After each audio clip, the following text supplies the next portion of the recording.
Hello everyone, আসসালামু আলাইকুম। তো আমরা কেমিস্ট্রি কিছু ইম্পর্টেন্ট ইনফরমেশন নিয়ে আলোচনা করতেছিলাম। আজকের ভিডিওতে আমরা কিছু যৌগের নাম নিয়ে আলোচনা করব। অর্থাৎ এই যৌগগুলো আমরা এক নামে চিনি কিন্তু কোশ্চেনে অন্য নামে দিয়ে দেয়, তখন আমরা পারি না, মিলাতে পারি না। তো এগুলো কিন্তু কোশ্চেনে অন্য নামে থাকবে, তো এগুলো বুঝে নিতে হবে যে এটা এই যৌগের নাম। তো আমরা আসি যে ক্যালসিয়াম অক্সাইড, এটা আমরা জানি যে CaO, ক্যালসিয়াম অক্সাইড এটার নাম। কিন্তু এটাকে অনেক অনেক সময় বলে চুন বা কুইক লাইম। কুইক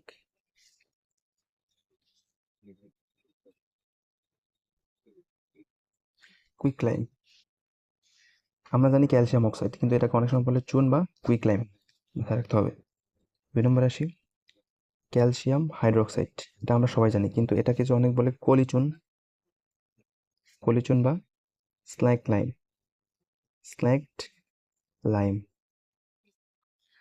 তো পরীক্ষার সময় কিন্তু এগুলো দিয়ে দেয়, তখন আমরা বুঝতে পারি না যে এটা কি, কোন যৌগ। এগুলো মাথায় রাখতে হবে। ক্যালসিয়াম হাইড্রোক্সাইড, এটাকে অনেক সময় বলে কলিচুন বা স্ল্যাগ লাইম। দেন আসি কার্বন। আমরা জানি এর নাম কার্বন, কিন্তু একে অনেক অনেক সময় বলে কোক বা চারকোল।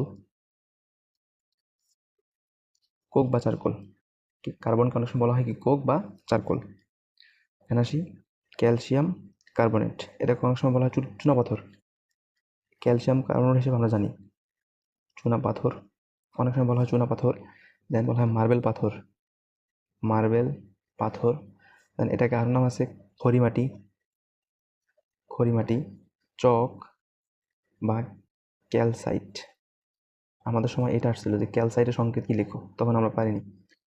ক্যালসাইট সংকেত কিন্তু ক্যালসিয়াম কার্বনেট, ক্যালসাইট। চক, খড়িমাটি, মার্বেল পাথর, চুনাপাথর, একই নাম ক্যালসিয়াম কার্বনেট। দেন আরেকটা নাম আছে যে অ্যামোনিয়াম ক্লোরাইড, অ্যামোনিয়াম ক্লোরাইড, এটার নাম অ্যামোনিয়াম ক্লোরাইড, রাসায়নিক নাম। কিন্তু অনেক সময় একে বলে নিশাদল, নিশাদল। পরীক্ষা দিয়ে দেয় এটা যে নিশাদলের সংকেত কোনটি, তখন তোমার পারতে হবে যে অ্যামোনিয়াম ক্লোরাইডই নিশাদলের সংকেত।